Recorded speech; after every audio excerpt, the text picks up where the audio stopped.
Luciana está presente, Gabriela? Ah, sim. Oi, Luciana. Obrigado. Então, um bom dia a todos, bom dia a todas. Eu gostaria de, mais uma vez, registrar a presença de todos os servidores, servidoras, juízes, juízas, desembargadores e desembargadoras que participam desse curso, seja como participante, aluno ou como formador.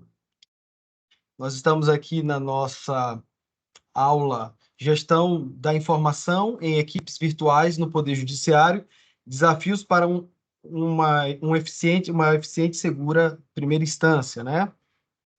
Ministrada pelo colega e meu amigo, juiz federal Rafael Lima da Costa, meu amigo e magistrado, que hoje é juiz titular da 7ª Vara Federal da Seção Judiciária do Maranhão, coordenador do Juizado Especial Federal, né, dos Juizados Especiais Federais da Seção Judiciária do Maranhão, COGEF, MA, é presidente da Comissão de Prevenção e Enfrentamento do Assédio Moral, do Assédio Sexual e da Discriminação na Seção Judiciária do Maranhão, é coordenador também do Comitê Regional Pop Rua Jude do Maranhão, especialista em gestão em recursos humanos e em direito administrativo, é mestre em direito e poder judiciário pela Escola Nacional de Formação de Aperfeiçoamento de Magistrados em FAM, e também é integrante do grupo de pesquisa Gestão, Desempenho e Efetividade do Judiciário, GEJUD, vinculado também à Escola Nacional em FAM. O tema de hoje é muito interessante, é muito caro, porque tem como função cumprir uma ementa especial para a gente, que é gestão participativa e colaborativa entre pessoas e setores, gestão da inovação para manter a equipe atualizada com as últimas tendências tecnológicas e inovações jurídicas, uso de inteligência artificial generativa como ferramenta de gestão e trabalho.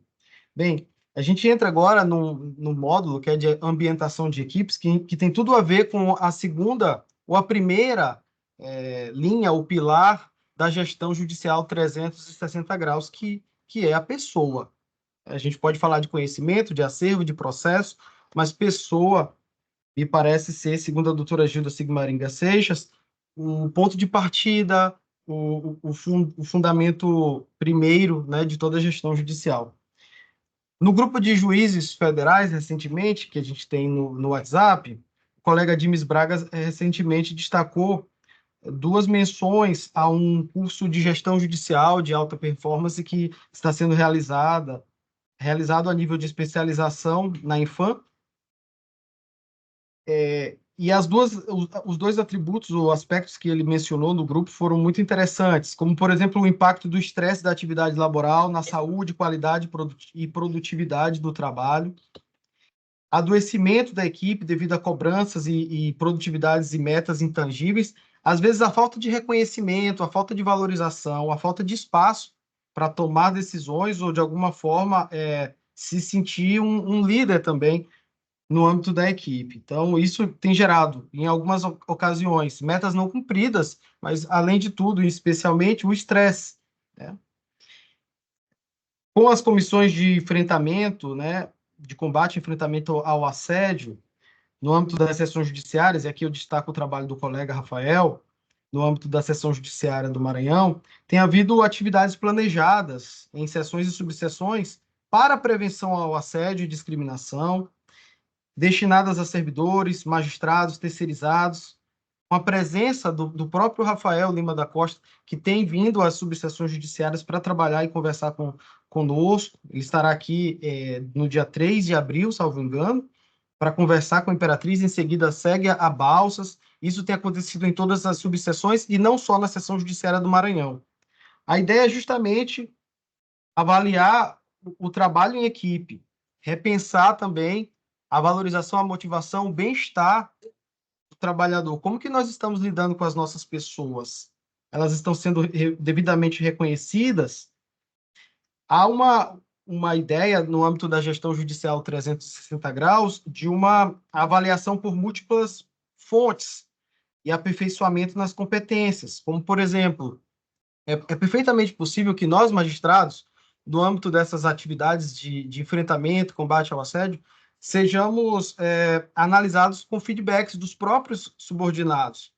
Isso não é muito comum na tradição do judiciário, que é mais acostumada a dar feedbacks a subordinados, mas os magistrados não costumam receber.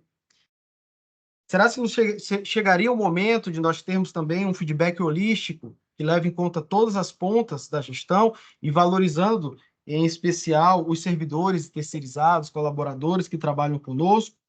Como que nós podemos, então, aperfeiçoar, né, reavaliar o trabalho do magistrado gestor e também dos servidores que exercem funções de liderança, cargos em comissão? Há exemplos muito valiosos de reconhecimento e que geraram redução de estresse e aumento de produtividade, como é o caso do gabinete do ministro Reinaldo da Fonseca, que tem sido destacado por ser um gabinete que recebe cerca de 1.000 processos novos por mês, mas com uma equipe extremamente entusiasmada, mantém em torno de 1.000, 1.200 processos em tramitação. A conclusão que nessa introdução breve eu faço é: podemos utilizar essa palestra, essa formação do Dr. Rafael Lima da Costa para aprender com ele, com as experiências que ele tem desenvolvido no tocante à gestão participativa e colaborativa. Podemos nos valer para melhorar a autoestima, o entusiasmo e o bem-estar de tendências tecnológicas e inovações jurídicas. O uso da inteligência artificial generativa pode servir como um passo para dar um reforço de valor e grau de qualidade ao pilar das pessoas no âmbito da nossa gestão. Então, meu amigo Rafael Lima da Costa, eu gostaria de passar a palavra a você. Muito obrigado, doutor Hugo. Um bom dia a todos e a todas que estão aqui presentes. Eu gostaria inicialmente de parabenizar a desembargadora Gilda Sigmarinha Seixas, né, diretora da nossa escola da Magistratura Federal da Primeira Região, e por também ser coordenadora deste curso de gestão. Parabenizar o meu colega e amigo, o juiz federal Hugo Abas Frazão, que também coordena esse curso, juntamente com o colega Elan Presser, e não só desenvolve um trabalho de excelência coordenando os cursos tão importantes para a formação e aperfeiçoamento tanto dos magistrados quanto dos servidores e colaboradores, mas também atuam de forma brilhante nas suas unidades judiciárias, com um trabalho de inovação, um trabalho técnico que visa exatamente uma melhoria do desempenho. E eu queria, obviamente, dar boas-vindas a todos que decidiram participar, né? Eu sei que é uma disciplina letiva essa aula, todos os nossos colegas juízes, juízas, servidores que estão hoje participando aqui comigo, são quase 90, mais de 90 pessoas aqui juntos nessa conversa virtual, né? Para que a gente possa tratar de um tema tão importante que é a gestão da informação. Porque o judiciário, ele, em sua essência, ele trabalha com análise de dados. Esses dados que vão gerar informação, essa informação que vai gerar conhecimento, e esse conhecimento que vai gerar poder de decisão, ou poder de influenciar pessoas, a depender da forma como você utiliza esse conhecimento que é gerado da obtenção de dados, tratamento de dados, que geram informação, que geram conhecimento, e esse conhecimento, então, vai gerar um poder de decisório, né? Então, isso é muito importante. E isso sempre aconteceu no Poder Judiciário, né? Nós estamos acostumados a receber informação, receber dados por meio das petições iniciais, por meio de elementos que são trazidos aos autos de um processo judicial, e isso, efetivamente, traz toda essa cadeia de atuação na análise da informação.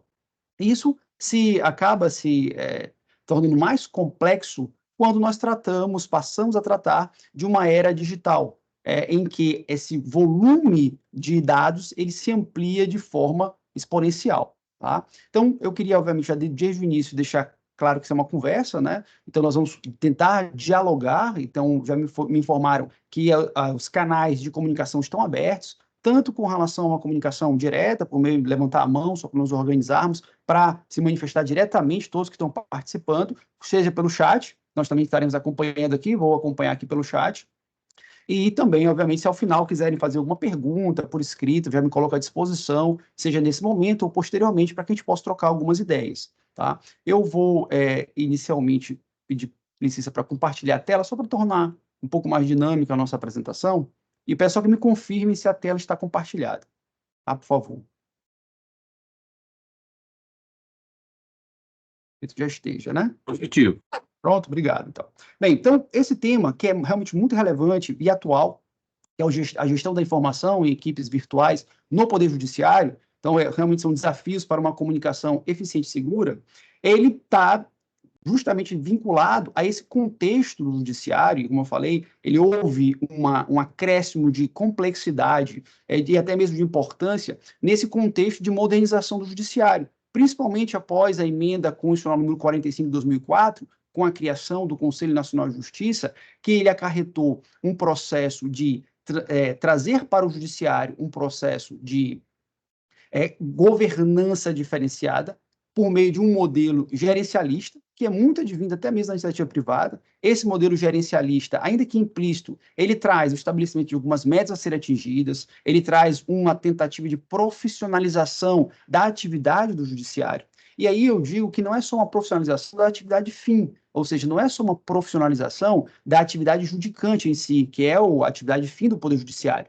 mas também uma profissionalização da atividade meio, que é a atividade de gestão de todo esse acervo processual, de todos esses dados, toda essa informação que é trazida ao Poder Judiciário. Isso implicou, inclusive, uma mudança de paradigma para a própria atuação do magistrado, da magistrada, ou seja, que passou a ter também uma necessidade de se aprimorar no âmbito da gestão, tanto de processos quanto de pessoas. Por quê? Porque nós tivemos um incremento muito grande no volume processual, né? E passamos a necessitar, efetivamente, de uma aproximação entre a atividade fim do juiz, que é realmente uma atividade, muitas vezes, né, solitária, o ato de decidir, ainda que no âmbito do órgão colegiado, nós trabalhamos no nosso sistema jurídico com a soma de posicionamentos individuais. Então, acaba que a posição do juiz é uma posição individualista, ou seja, é uma posição solitária, o ato de decidir em si, mas ela tem todo um arcabouço técnico com base nas informações que são trazidas, e aí sim por um corpo técnico de servidores extremamente capacitados, extremamente preparados,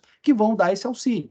Então, e isso é implementado, principalmente após esse modelo gerencialista, trazido principalmente pelo CNJ, quando ele passa a traçar metas não só de julgamento, mas de diversas outras áreas, né? E cobranças, efetivamente, diversas áreas do judiciário.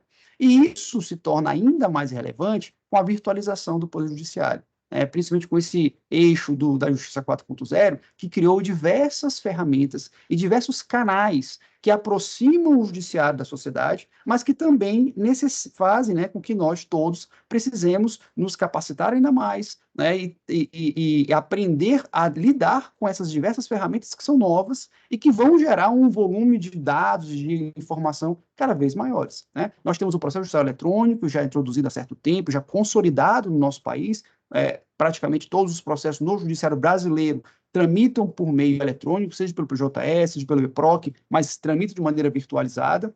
Nós temos, então, outras inovações, como o Núcleo de Justiça 4.0, a Justiça 100% digital, e agora, né, até uma regulamentação do Conselho Nacional de Justiça com os pontos de inclusão digital, que é uma forma de você aproximar o judiciário da população pelo meio digital, né, trazendo o judiciário para todos os rincões do Brasil e melhorando o desempenho e reduzindo custos, e isso faz com que a gente tenha que, então, pensar de que maneira a gente pode gerir toda essa estrutura e todas essas informações que estão sendo trazidas até nós. Tá? Então, para isso, eu queria só assim, expor como eu estruturei essa apresentação para que a gente possa acompanhar e dar a oportunidade para que todos possam se manifestar e acompanhar juntamente comigo. Eu dividi essa apresentação basicamente em 4 partes, né? A primeira, eu vou tratar brevemente uma introdução à gestão da informação como um todo, de maneira mais global, para a gente tratar um pouco dos conceitos fundamentais e delineamento de justificativa da importância da gestão da informação de maneira global. E aí depois vamos entrar realmente na gestão da informação no Poder Judiciário, para analisar essa relevância justificativa dessa gestão, e aí, dentro do Poder Judiciário, tratar da gestão da informação no âmbito externo, que é a comunicação do Judiciário com a sociedade, com a comunidade jurídica, que é muito importante, né, cada vez mais, até para dar legitimidade para a nossa atuação, e também a gestão da informação interna. E aí sim, já essa análise mais da forma como as equipes que integram o judiciário, seja no âmbito administrativo, sejam mais próximos da atividade fim, que é a decisão judicial sendo construída em equipe, ela também pode traçar e fazer essa comunicação, né, ser transmitida entre os membros da equipe. E, ao final, eu vou abordar, ainda que de forma embrionária, a utilização e os impactos da gestão da informação no âmbito da aplicação da inteligência artificial generativa, né? Que é algo que realmente isso é bem recente, mas que o próprio CNJ e o próprio TRF1 já vem se preocupando em dar estrutura suficiente para que a gente possa utilizar de maneira correta e ética essa IA generativa, ok? Então, dando início, né, nós vamos tratar um pouco sobre a gestão da informação de maneira mais global.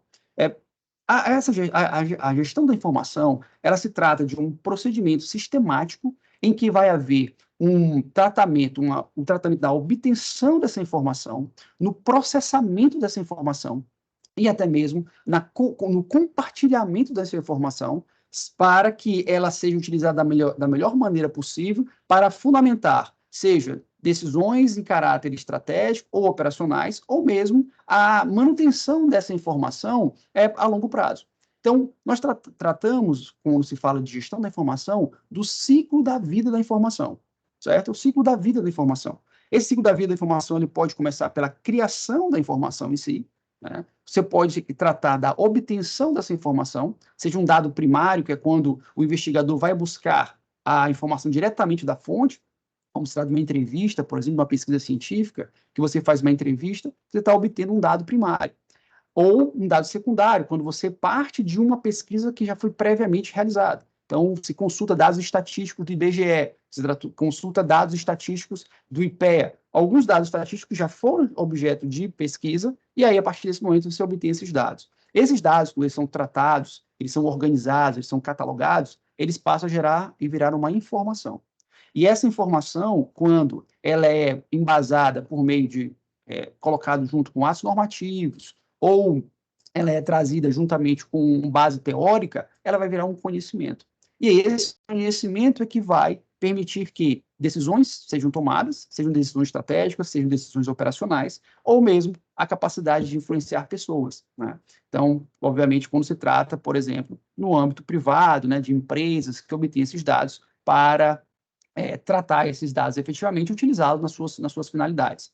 E essa gestão da informação, como eu disse, ela se torna cada vez mais importante, porque nós estamos vivendo o que se chama, né, da era da informação.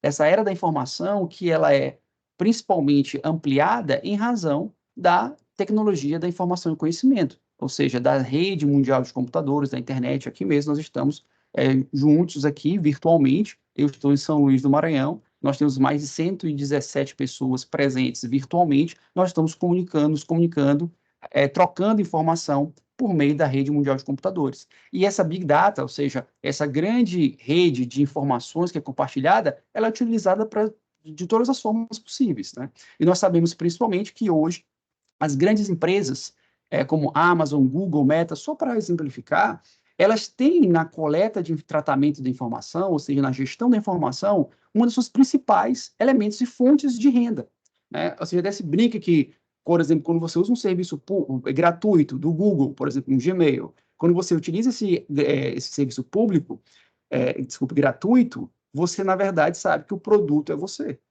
Porque se ele está oferecendo um serviço gratuitamente, ele quer algo em troca. E no caso, o que ele quer são as suas preferências, são seus dados, é o conhecimento da sua vida, né? E isso vai gerar, obviamente, esse conhecimento ele vai gerar, obviamente, a possibilidade que eles vão ter de influenciar, no caso das empresas privadas, a aquisição de produtos e serviços. E isso é tão interessante que não é de agora, não é deste ano ou alguns anos atrás. Nós estamos falando isso de décadas já. Por exemplo, gostaria só para contextualizar, vocês entenderem como é relevante essa análise de gestão da informação. Não sei se os senhores conhecem, ou as senhoras conhecem um caso que aconteceu nos Estados Unidos, uma empresa chamada Target. A Target é uma empresa varejista grande dos Estados Unidos, e que ela começou, já acho que no final de 2010, 2011, ela começou a buscar obter dados, prever comportamentos dos seus consumidores por meio das compras que eles faziam, das pesquisas que eles faziam de produtos na Target. Ou seja, quando a Target começou a colocar esses produtos, seja fisicamente ou seja na internet. E com base nisso, ela começou a fazer o quê? Padronizar as ofertas de produtos e serviços para categorias de consumidores. Ou seja, ela começou a perceber, por exemplo, que mulheres grávidas ou que estavam no período da gestação, ou que estavam buscando engravidar, estavam consumindo determinados tipos de produto e estavam evitando determinados tipos de produtos que tinham alguns tipos de componentes naqueles produtos. E o que eles fizeram com isso? Eles começaram a enviar cupons de desconto para as casas das famílias, das pessoas, dos consumidores, para poder, obviamente, fomentar essa compra dirigida. Mas o que aconteceu? Um pai de uma adolescente, ao receber na sua casa um cupom que era totalmente ofertado para uma grávida, ou seja, era só coisa de criança, carrinho de bebê, né, medicamento para grávida, suplemento alimentar para grávida, enfurecido, entrou numa dessas lojas, que, se não me engano, em Minneapolis, Estados Unidos, brigando com o gerente, obviamente, dizendo que lá só tinha uma filha adolescente de 14 anos, a esposa dele já era mais velha, então eles estavam, na verdade, influenciando aquela aquisição por aquela pessoa, aquela adolescente nos Estados Unidos. Aí, claro, foi todo feito um trabalho de contenção de crise, né, gestão de crise naquilo, e meses depois, ou semanas depois, eles foram surpreendidos com esse pai voltando lá e pedindo desculpa, ou uma ligação do pai pedindo desculpa, dizendo que, na verdade, havia acontecido uma coisa na casa dele que ele não sabia, é que, na verdade, o neto dele iria nascer daqui a 4 meses, e que a adolescente filha dele, de 14 anos, 15 anos, estava grávida. Isso gerou um debate muito interessante no âmbito das empresas privadas, porque as pessoas começaram a se sentir vigiadas, né? Começaram a se sentir vigiadas. E é o que nós sentimos hoje, quando você utiliza as redes sociais, você sabe que você começa a pesquisar alguma coisa, daqui a pouco começa a receber uma enxurrada de comunicações de produtos, de serviços, e fica aquilo pipocando na sua tela o tempo todo, porque isso é uma gestão da informação que eles fazem, né? Então, é algo que é importante. No judiciário, isso também acontece.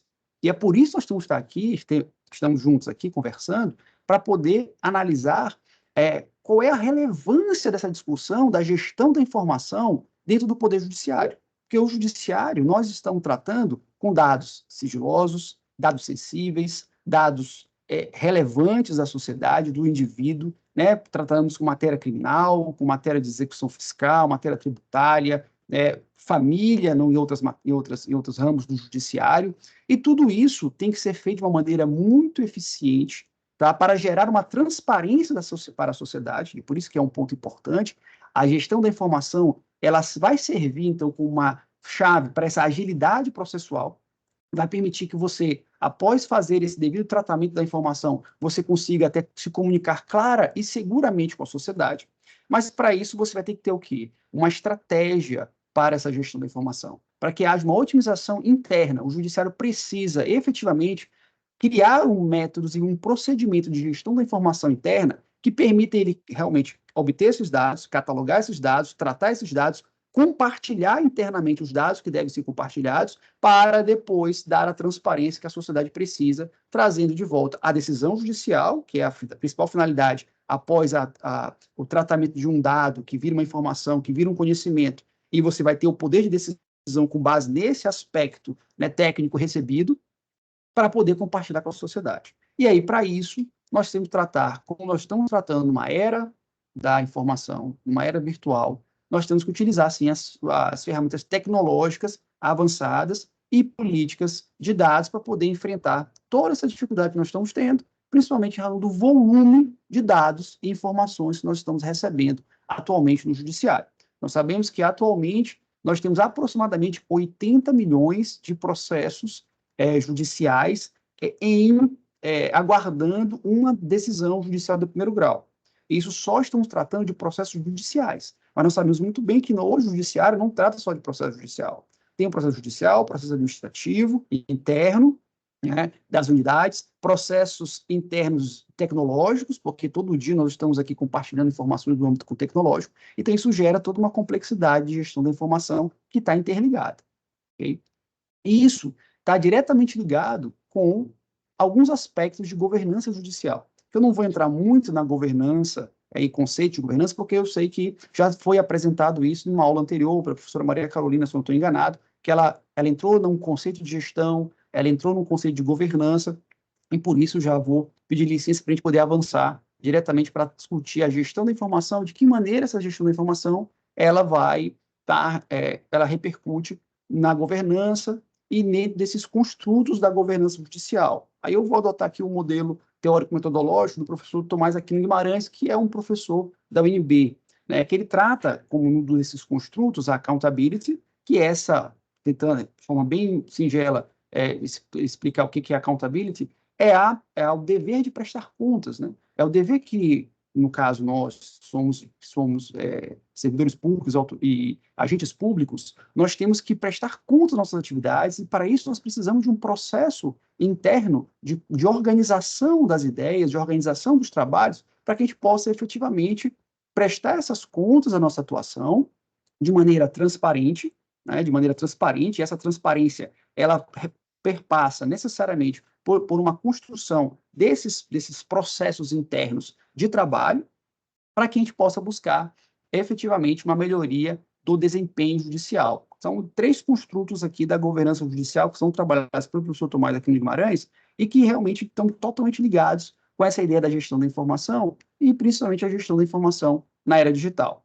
Porque como já tinha exposto uma propaganda de uma empresa de pneus, que eu não vou fiz questão de apagar, que é para o algoritmo não ficar depois mandando propaganda para a gente dela especificamente para comprar pneu, mas a potência não é nada sem controle.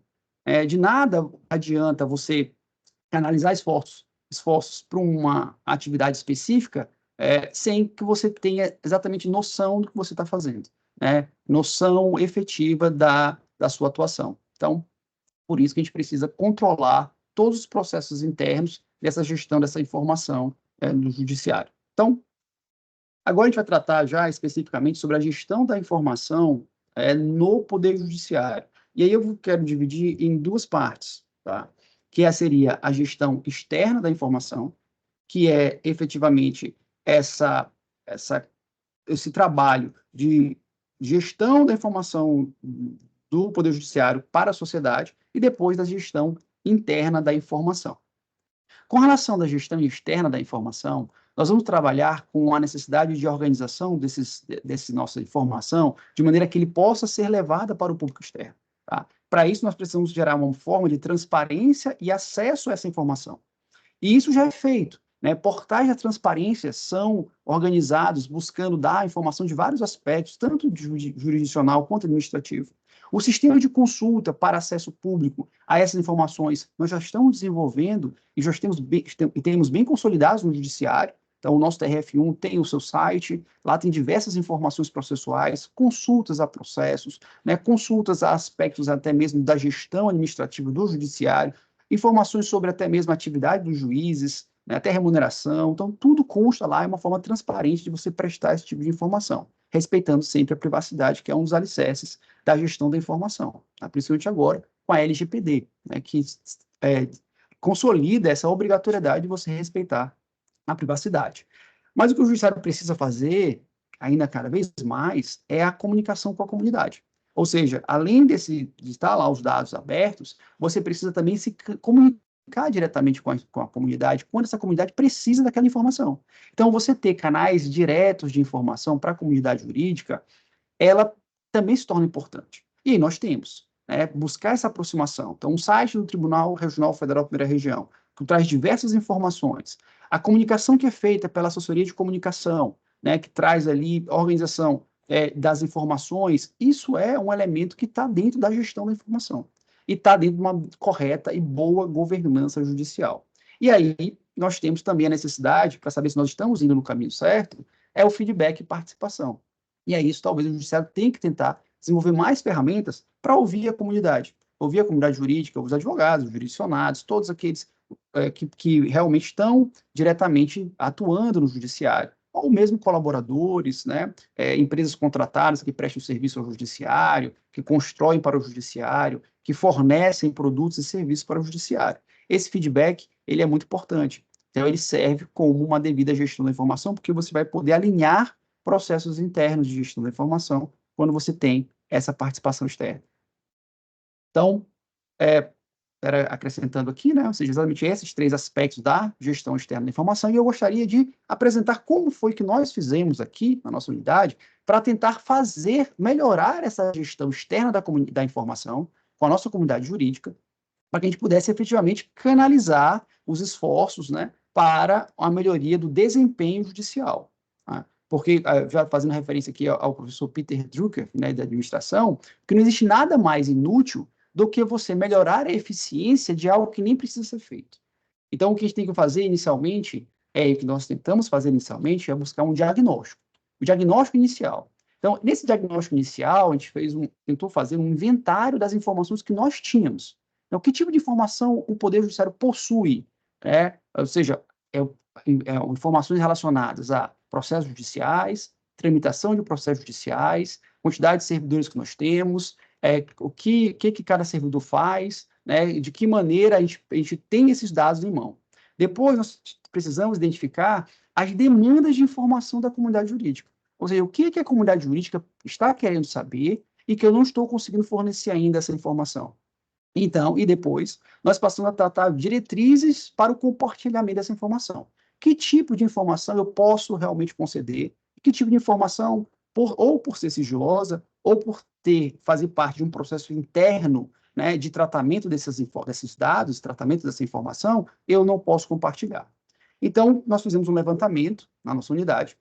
Nós percebemos que a comunidade jurídica ela tinha um maior percentual de demanda era relacionada à solicitação de informações processuais que não estavam disponíveis publicamente. Ou seja, eram informações que não estavam no portal da internet, eram informações que não estavam no PJE, eram informações que não estavam disponíveis àqueles advogados e partes que estavam interessados. No nosso caso, era ordem cronológica de inclusão de processos em pauta de audiências, que no nosso caso, como se trata de uma unidade de juizado especial federal, ela é muito relevante, a quantidade de audiências realizadas é muito grande, então isso gera uma ansiedade nas partes, nossa matéria basicamente é previdenciária, as pessoas estão ali ou doentes, ou é uma pensão por morte, então são processos sensíveis, e as pessoas ficavam com aquela ansiedade de saber quando que o processo dela seria incluído na pauta de audiência. E outro momento que é muito sensível também é o pagamento, ou seja, após a pessoa ter o seu direito reconhecido, e ter, inclusive, o valor reconhecido, ainda não tinha sido expedido RPV ou precatório. Então, eram informações que eram informações cruciais para aquelas pessoas, tanto é que a maior parte dos atendimentos que eram feitos, seja pelo e-mail, seja por balcão virtual, seja pelo atendimento presencial aqui na sede da Justiça, era para essas informações. Então, agora nós passamos a ter conhecimento do que eles queriam saber. Ou então, outros eram informações processuais disponíveis que já estavam na consulta. Por exemplo, ordem cronológica de processos concluídos para a sentença. Só que, nesse caso, talvez a maneira como esses dados estavam dispostos não facilitava a consulta. E aí, outros dados que eram mais específicos nós fomos descobrir. Nós chegamos a descobrir até o tempo que demorava para cada colaborador, o atendimento, efetivamente receber essa informação. Tá? Então, esse tempo era aproximadamente 10 minutos. Então, o que acontece? Nós precisávamos ter esse conhecimento, de saber o seguinte, olha, quanto tempo que demora para cada colaborador, servidor meu, prestar essa informação? Então, a média é de aproximadamente aí de 4 minutos e 30 segundos de atuação, e para a parte que está lá pegando a informação, mais ou menos uns 10 minutos. Então, com base nisso, nós também descobrimos quais eram os temas, e aí já é um tratamento dessa informação, quais eram os temas que nós entendemos que eram desnecessários até esse tipo de atendimento. Então, normalmente eles entravam em contato pedindo prática de ato processual que já tinha sido realizado, já tinha decisão nos autos, eles só não tinham visualizado ainda. Pediam retificação de dados processuais, que era atribuição deles fazer essa inserção dos dados no início do processo. Então, a parte errava na atribuição e ficava pedindo para quem corrigisse. Às vezes, até mesmo solicitação de atendimento de processo de outros juízos. Então, mandava e-mail aqui até do Justiça Estadual, Justiça do Trabalho. Então, por erro, né, quantidade de processos, as pessoas pediam. Ou então mesmo, utilizavam, isso era um problema muito grave, que era utilizar vários canais para pedir a mesma coisa. Então, a pessoa queria que o processo dela fosse incluído na pauta de audiências. Aí ele mandava um e-mail, ele marcava um balcão virtual para falar com o servidor, e às vezes marcava até mesmo com o juiz, seja pelo agendamento de atendimento virtual, que é uma possibilidade concedida para a comodidade das partes advogados, ou até mesmo presencialmente. Então, usavam vários canais, triplicando o tempo daqueles 4 minutos iniciais, triplicando, até mesmo quintuplicando, às vezes, o tempo de atendimento para mandar a mesma informação. Então, nesse ponto, o que nós fizemos, então? Vamos atacar a principal aspecto da informação que nós obtivemos. publicação da lista de processos aguardando pausa de audiência e publicação da lista de processos com RPV precatório, já estava pronto, o processo já estava ali pronto só para migrar, mas para dar uma previsão. Como nós fizemos isso? Portal do Tribunal Regional Federal da Primeira Região, Seção Judiciária do Maranhão. Pedimos autorização, a Diref autorizou, criou uma página específica, institucional, né? Dentro dessa página específica, nós conseguimos colocar informações específicas da nossa unidade. Então, na nossa página da Seção Judiciária do Maranhão, nós temos lá dentro, no institucional, varas federais. Dentro dessas varas federais, nós organizamos a 7ª vara. Dentro da 7ª vara, nós temos informações gerais, que tem todas as unidades, né, dados gerais da unidade. Nós temos diretamente um canal de atendimento, facilitação para a pessoa já compreender como que ele faz o balcão virtual, agendamento de atendimento com advogados, com magistrados também, pelos advogados. E, além disso, nós compilamos alguns dados diretamente nessa página, e, além disso, nós colocamos as informações gerenciais, né, e relatórios dos nossos processos, que isso foi muito importante. Nós criamos, com base naquele diagnóstico que foi feito, ou seja, nós tivemos o controle da nossa atuação, sabemos o que nós tínhamos que fazer. Nós criamos, então, um relatório de ordem cronológica dos processos, aí seria a ordem cronológica de processos concluídos para julgamento, para sentença, que isso já tinha no site, a gente só fez colocar no mesmo lugar para facilitar o acesso. Aí nós criamos a ordem cronológica de processos para cadastramento de RPV, ou seja, são aqueles processos que já está tudo pronto, já foi até liquidado, o valor já está delimitado, só que aí tem um processo administrativo de você inserir no sistema para depois migrar para o tribunal. E isso gerava uma ansiedade dos advogados. Doutor, meu cliente está me cobrando, ele quer receber. E aí, quando é que vai migrar o RPV? Então, o advogado entrava em contato com a secretaria, cobrava do balcão virtual, entrava em contato com o diretor da secretaria e queria despachar com o juiz. Doutor, quando é que você vai migrar meu RPV? Agora ele passou a ter uma previsão, porque lá, nessa ordem cronológica, nós colocamos lá os processos que vão ser migrados no mês seguinte. Então, e quando você clica aqui, já vai aparecer efetivamente toda a explicação para que eles possam entender quando é que vai ser. É explicado quando que eu vou assinar, é explicado como é que é feito o procedimento, e aí ele vai ter uma previsão. Então, ele vai ver se mês que vem são 300, 400, 500 no mês, e o dele é o 600, então vai ser no outro mês. Né? Então, ele já sabe. A mesma coisa com as audiências. As audiências, nós temos uma organização por classificação, por classe de processo, né, e por assunto. A gente bota essa lista lá de processos, de audiências, e aí os advogados já sabem. Olha, o meu vai entrar daqui a 2 meses, o meu vai entrar daqui a 3 meses. Infelizmente, o volume é tão grande, nós temos 5.000 audiências para marcar. Então, isso gera, obviamente, uma ansiedade. Então, a gente tentou trabalhar dessa forma. Então, nós fomos colocando isso, e isso atacando o ponto principal. Então, as planilhas estão lá, geram uma planilha do Excel, o advogado baixa, ele pode filtrar pelo número do processo dele, né? Ele pode ajudar a controlar a transparência, ele pode controlar, inclusive, a ordem de prioridade, ele pode controlar a ordem de precedência. Então, ali, nós estamos também dividindo com eles a responsabilidade pela ordem cronológica de processos. Então, às vezes, doutor, olha, um processo tal entrou na frente do meu, deixa eu ver se houve um erro aqui na nossa planilha. Vou lá, olho a planilha, eu tenho até como cobrar. Eu tenho accountability, eu tenho como prestar contas do que eu estou fazendo, eu tenho como cobrar na minha equipe, para dizer, olha, esse processo aqui foi colocado errado na audiência. Não acontece porque a gente segue exatamente a ordem que está ali na planilha do Excel. Mas é uma forma que tem de um controle de todos. Né? É transparência, ligado à transparência. Além disso, nós criamos, como nós passamos a fazer muitas audiências virtuais, a nossa vara fez mais de 2.000 audiências no ano passado, 98% são virtuais, híbridas no mínimo. Né? Então, eu percebi que muitos deles tinham dificuldade, próprios advogados tinham dificuldade para utilizar a tecnologia da informação, né? Para utilizar e para seguir o procedimento que nós adotamos aqui para garantir a incomunicabilidade de testemunhas e a correta gestão da informação dentro de um ato processual específico, que é a audiência judicial. O que eu tive que fazer? Um tutorial. Nós fizemos tutoriais e colocamos na página da internet, tutorial em vídeo, explicando para os advogados e partes como que elas deveriam proceder durante as audiências virtuais. Eu peço licença a vocês para compartilhar, são 2 minutinhos e meio do nosso tutorial, para que vocês percebam como é que é feito.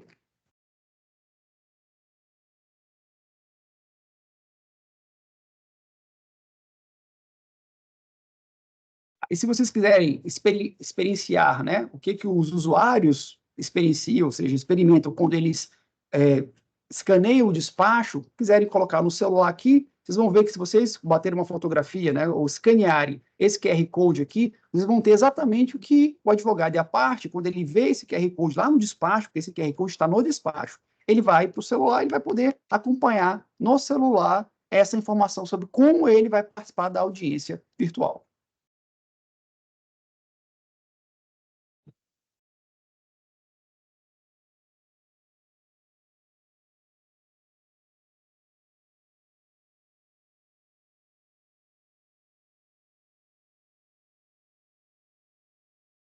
Rafael, tá sem áudio, viu? O vídeo. Tá? Só um minutinho, desculpe. Se tivesse que aberto. Obrigado, Valdemar, estou informado. Eu vou voltar aqui, eu vou só parar de compartilhar, então. Eu acho que tem que voltar, tem que fazer assim. Agora vai incluir o som.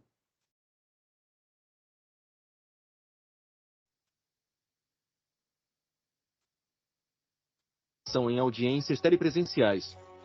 As audiências telepresenciais são realizadas a partir de ambiente físico externo às unidades judiciárias. Intimação. As partes deverão intimar as testemunhas para participação na audiência telepresencial no dia e hora designados. Cabe ao advogado ou advogada providenciar aparelhos conectados à internet por meio de Wi-Fi ou 4G para as partes e testemunhas. Poderão ser utilizados quaisquer aparelhos que se conectem à internet, computador, notebook, tablet ou celular. Os aparelhos devem possuir câmeras e microfones ativos. Será utilizado o aplicativo Microsoft Teams para a realização das audiências telepresenciais. Audiência. Serão criadas 2 salas virtuais. 2 links diferentes serão disponibilizados nos autos. Link 1. Sala virtual principal. Na sala virtual principal será colhido o depoimento pessoal da parte autora. Serão ouvidas as testemunhas, realizados os debates e prolatada a sentença. Link 2. Sala virtual de testemunhas. Nela será realizado o monitoramento das testemunhas ainda não ouvidas. Câmeras e microfones devem estar habilitados. As testemunhas serão monitoradas desde o início da audiência.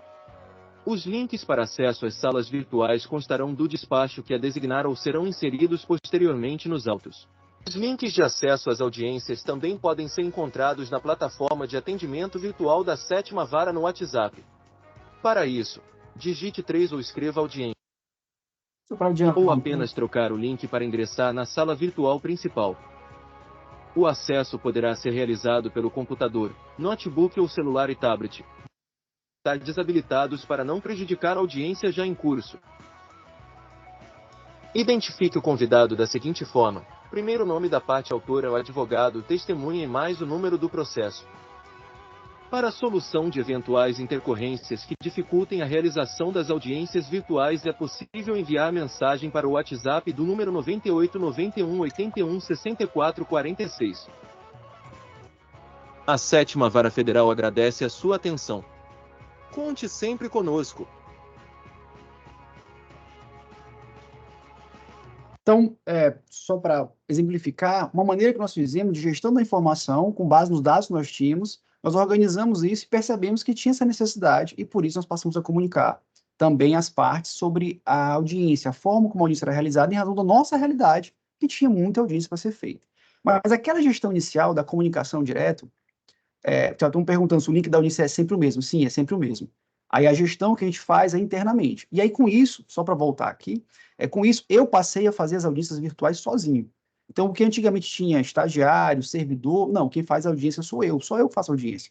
Porque nós conseguimos organizar de uma maneira que eu consegui priorizar a atuação desses servidores, estagiários, em outras atividades. Porque agora já dá para estar bem organizado e aí eles já conseguem ingressar, eu que acesso, eu que permito o acesso deles, o monitoramento é feito, então tudo funciona bem. E o link é um só. Então, a gente vai, quando você vai parando a gravação, ela vai gerando um arquivo e depois, sim, aí minha equipe vai lá, coloca uma nova numeração e aí nós já colocamos diretamente o processo no PJE. Todas as mídias das audiências já são diretamente colocadas no PJE, que é para não perder informação, né? Ou seja, colocar num repositório confiável para que essa informação não seja perdida. No caso, o PJE. Então, a nossa segurança é essa. Com relação àquela nossa sistemática de colocar no site, os dados, nós conseguimos reduzir, atacamos, né, 23%, nós vimos que era a principal demanda deles, nós conseguimos reduzir em quase 18% aí os atendimentos, mesmo tendo reduzido pela metade o número de colaboradores disponíveis para realizar esse atendimento. Ou seja, nós tínhamos 8, passamos a ter apenas 4, e ainda assim nós conseguimos reduzir a quantidade de atendimentos, principalmente por e-mail, né, que isso ia diretamente para o nosso diretor de secretaria, que é o Valdemar, que é um excelente gestor, sem o diretor de secretaria, que também tem essa vontade de trabalhar com gestão de informação, com gestão de processos, né, com gestão, que é o BPM, né, ou seja, você trabalhar com Business Process Management, ou seja, um trabalho adequado, profissional, você não consegue desenvolver esse tipo de trabalho, então eu queria até aproveitar a oportunidade para parabenizá-lo. Nós conseguimos reduzir, ou seja, nós conseguimos reduzir em 20% quase, 17% os atendimentos, mesmo tendo reduzido em 50% os colaboradores que estavam lá nessa atuação específica. Né? Então, isso aí ajuda bastante. Tá? Com relação às criminais, né? Só para deixar destacado isso, lá em Imperatriz, quando eu trabalhava em Imperatriz, inclusive era da 2ª Vara Federal, o colega Hugo Frazão está atualmente, então até vi ali o gabinete, então gostava muito de Imperatriz, queria mandar um grande abraço para todos os servidores e servidoras de Imperatriz, que são também excelentes profissionais. Lá em Imperatriz, nós fazíamos um link para cada processo, porque lá a demanda era um pouco menor de audiências, então nós tínhamos audiências criminais, era um processo específico. Quando era civil, em programa administrativo, é um link específico. Juizado especial, nós também conseguimos fazer um link específico para cada processo. Aí já ficava mais fácil até de controlar essa informação. Aqui, em São Luís, um grande volume de processos, mais de 2.000 audiências realizadas, como eu falei, em um ano, aí não teve como, não tinha como. Então, e como se trata de um processo que realmente já tem uma publicidade maior, né? A grande maioria deles não tratam de questões sigilosas, salvo alguns casos específicos, aí se trata separadamente, a gente não entendeu necessário fazer essa questão, tá? Então, isso aí não é problemático, ok? Então, estão perguntando que a gravação fica no chat acessível a qualquer pessoa que usou o link. Como resolver a questão da confidencialidade? Como eu falei, nós usamos isso para âmbito de processo de juizado especial federal. Então, nesse caso específico, a gente não entendeu que havia uma necessidade, né, de efetivamente tratar desse aspecto específico. Quando se trata de matéria criminal, aí, como eu falei, aí nós já utilizávamos um link específico, né, para a audiência. Então, um link específico que nós temos que nos adaptar, que é um dos aspectos interessantes. Hoje nós estamos utilizando ferramentas tecnológicas que não foram criadas, pensadas, construídas para o judiciário especificamente. Nós estamos utilizando o Microsoft Teams, por exemplo, que é um sistema plataforma que foi utilizado para reuniões, né, e que nós estamos adaptando para utilizar para audiências judiciais. Então, algumas implicações, isso acaba acontecendo, e é isso que é o momento de a gente discutir, debater, para tentar até mesmo levar isso à consideração das instâncias superiores, para como a gente pode adequar melhor isso a cada realidade. No nosso caso, o juizado, nós não vimos muito problema com relação a isso. Então, salvo, como eu falei, processos sigilosos, específicos, que envolvem alguma matéria sensível, aí você faz um link específico e manda para a sua parte especificamente. Tá? Bem, agora tratando já sobre a gestão interna da informação.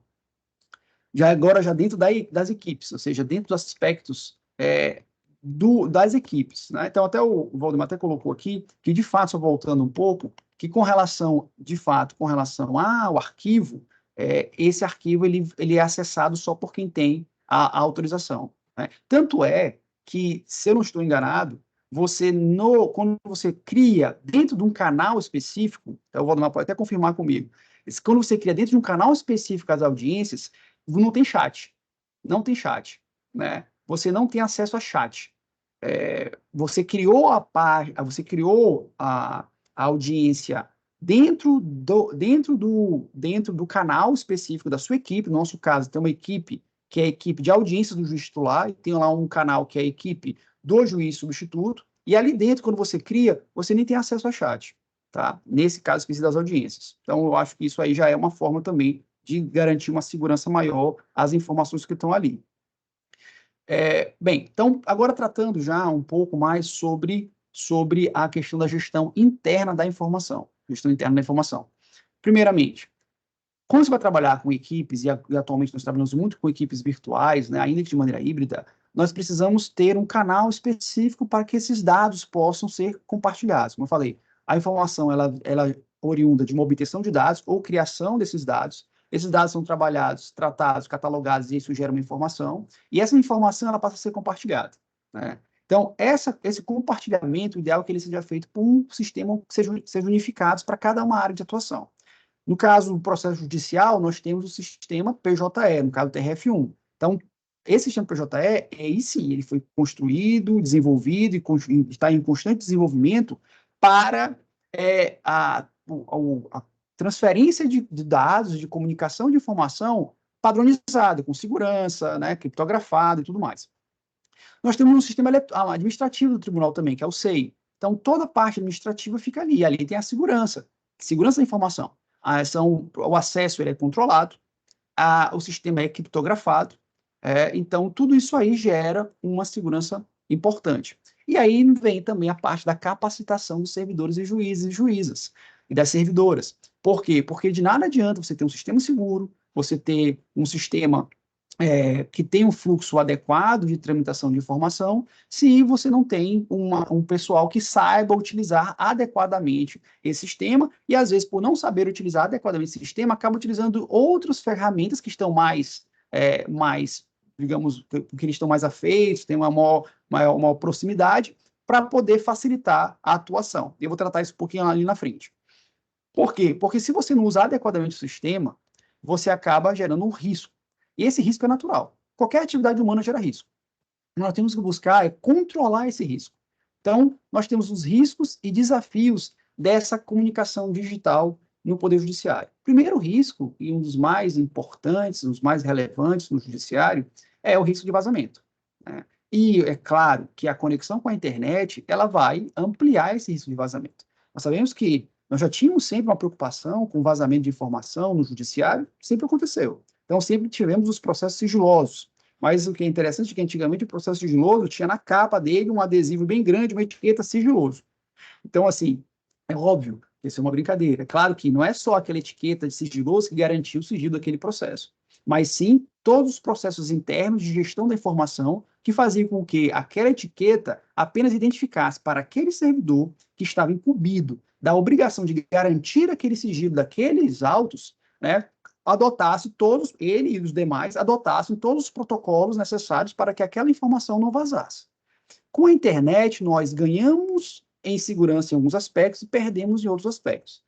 Ganhamos em segurança porque agora esses dados eles são criptografados, esses dados são organizados dentro dessas ferramentas, como eu falei, que tem fluxos padronizados, PJE, SEI, e isso nos dá uma certa garantia de que aquilo não vai vazar, aquelas informações não vão vazar, mas para que aquilo realmente evite o risco de vazamento, tem que ter esse tratamento de dados, né? Ou seja, esses protocolos rigorosos, né, para as informações, principalmente as informações sensíveis, ou mesmo essas informações que sejam sigilosas. Então, fluxo padronizado e sigilo, isso é muito importante. Então, se no PJE e no próprio SEI nós já temos diversos níveis de sigilo, né, nós temos vários níveis de sigilo no PJE, temos níveis de sigilo no SEI, uma das preocupações que nós temos que ter é, antes de inserir essa informação nesses processos judiciais eletrônicos, né, ou administrativos eletrônicos, como tratar essa informação, que é justamente a troca de informação entre as equipes, porque há risco de vazamento, inclusive lá dentro, né, mas principalmente antes de inserir esses dados, onde lá nesses locais realmente é sigiloso, então não tem como. Então, essa segurança e protocolos são muito importantes. Por quê? Os vazamentos podem trazer um prejuízo gravíssimo para todos os atores, né? Eu queria só destacar, ou me limitar a este caso aqui, que é o caso do caso do Escher versus Brasil, que foi julgado pela Corte Interamericana de Direitos Humanos em 2009, em que o Brasil foi condenado por violação da privacidade. Era um caso em que houve interceptações telefônicas, essas interceptações telefônicas não seguiram um procedimento correto de gestão da informação, de gestão de risco, e isso acarretou que a imprensa tomou conhecimento de dados sigilosos que estavam nessas investigações, utilizou dessas investigações, desses dados sigilosos, na verdade, para atacar, né, para divulgar o nome das pessoas, dos integrantes, que eram membros de movimentos agrícolas no Paraná, e isso gerou uma violação do Brasil, né, o artigo 11, e efetivamente acabou acarretando uma condenação no Brasil, né? Então, isso é algo que a gente tem que levar em consideração, que realmente é extremamente relevante. Bem, e nós temos isso aqui ainda em 2009, ou seja, nós estamos tratando de uma era assim, até mesmo pré-digital, né, pré-virtual. Nós sabemos que depois do ano 2010, ampliou muito, principalmente com a chegada, infelizmente, da pandemia de Covid-19. E aí, com a pandemia de Covid-19, o que nós tivemos foi um aumento exponencial da troca de informações virtuais, né? Principalmente porque no período lá de 2 anos, um ano, que todos tiveram que trabalhar virtualmente. Então, mesmas unidades que não adotavam uma gestão da informação e uma gestão de equipes no âmbito virtual foram obrigadas, da noite para o dia, a passarem a adotar esse tipo de comunicação.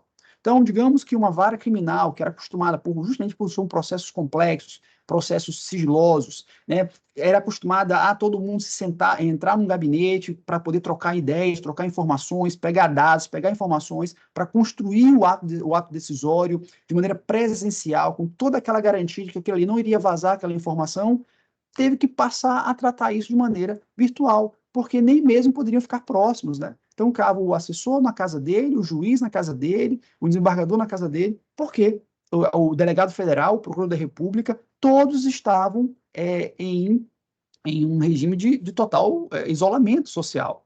Então, isso realmente fez com que o próprio TRF1 tivesse que adotar medidas temporárias para segurança e prevenção e protocolos até mesmo de utilização desses mecanismos, né? Permitindo audiências virtuais que não eram tão comuns. As audiências, elas não eram tão comuns. Mesmo que nós já tivéssemos o processo judicial eletrônico e o SEI, mas a audiência em si, o ato da audiência, por exemplo, já era algo que não era comum a audiência virtual. Então, nós passamos a ter essa dificuldade, né, de adaptar. E nós nos adaptamos muito rapidamente. Tá? Então, primeiro desafio dessa comunicação entre equipes virtuais é distinguir a comunicação formal e a informal em equipes virtuais. Porque uma coisa é você trocar uma ideia com um assessor, com um colega de trabalho, com outro colega juiz, de maneira informal, quando você vai no gabinete dele e conversa com ele. Outra coisa é você trocar essas informações pelo meio virtual. De que maneira aquela informação pode ser garantida, que não haja vazamento, que não haja... Então, foi necessário que houvesse uma gestão eficiente dessa informação em um sistema pré-eletrônico, ou seja, antes de você inserir no ambiente eletrônico. E para isso, para tentar entender um pouco como a realidade estava se passando, e para a gente não ficar só uma discussão teórica, né, e no achismo, então vamos tentar dar uma base científica para esse problema. Então, eu elaborei uma pesquisa sobre gestão da informação em equipes virtuais, foi até publicada em artigo científico, que tratou de 29 entrevistas que foram feitas com juízes e juízas federais das diversas regiões, para que tinha como foco exatamente a gestão da informação e comunicação durante esse plantão extraordinário da pandemia. E eu achei interessante o recorte temporal, porque, ou seja, todo mundo estava trabalhando de maneira virtual. Não era permitido que ninguém trabalhasse presencialmente, né, salvo raríssimas exceções. Então, nesse contexto, toda a troca de informação ela era feita de maneira virtual, né, e isso independia da matéria que era tratada. Então, todo mundo tinha que trabalhar de maneira virtual. E essa pesquisa, eu achei, alguns achados foram relevantes, eu gostaria de compartilhar com todos e com todas, que foi que 21% dos magistrados entrevistados, eles indicaram que não tinham um protocolo específico para trocar informações em ambiente virtual. Ou seja, a grande maioria, adotou um protocolo específico para trocar essas informações. Ou seja, determinada matéria eu vou utilizar tal sistema, tal forma eu vou usar tal sistema. Agora, 41% dos magistrados e magistradas não tinham conhecimento sobre uma regulamentação do tribunal, ou seja, talvez tenha tido uma falha de comunicação, né, interna, para que houvesse efetivamente uma demonstração de como adotar, que procedimento adotar, de que maneira adotar. Isso, obviamente, foi porque nós fomos, a pandemia chegou sem aviso, nós tivemos que migrar para o ambiente virtual sem um trabalho prévio, que isso demora, né, até mesmo de estruturação para esse conhecimento poder ser passado. Aí, é um ponto importante que eu queria discutir com vocês. Ferramentas utilizadas. 59% dos magistrados e magistradas responderam que usavam o Microsoft Teams, que é a ferramenta institucionalmente adotada pelo TRF1 para a troca de informações, Microsoft Teams. E 41% o WhatsApp, que é uma forma de comunicação também, que é muito comum no Brasil, né, muito utilizada. Então, para a troca de arquivos, o Teams foi o principal, troca de arquivos. Então, você recebia um arquivo, uma minuta, alguma coisa, e compartilhava com a sua equipe de trabalho por meio do Teams, que é a ferramenta utilizada pelo tribunal. E mais um percentual ainda usava o WhatsApp para transmitir essa informação. E aí, a segurança da informação, a escolha do meio tecnológico para troca de informação não era influenciada pelo tipo de processo. Só matéria criminal, eu não transmito nenhum arquivo pelo Teams. Ou só matéria civil, dados sigilosos eu não transfiro. Então, na verdade, não houve, de forma relevante, a influência do tipo de matéria para a transferência desses dados. E 97% informaram que usavam o celular para comunicação, mas havia uma certa restrição quanto à natureza dos arquivos compartilhados. Ou seja, usava o celular, mas quando era um arquivo criminal ou matéria sigilosa, preferia mandar pelo e-mail institucional, né, ou pelo Teams e não usar o aparelho móvel, o que já é uma questão de segurança. Então, analisando esses achados.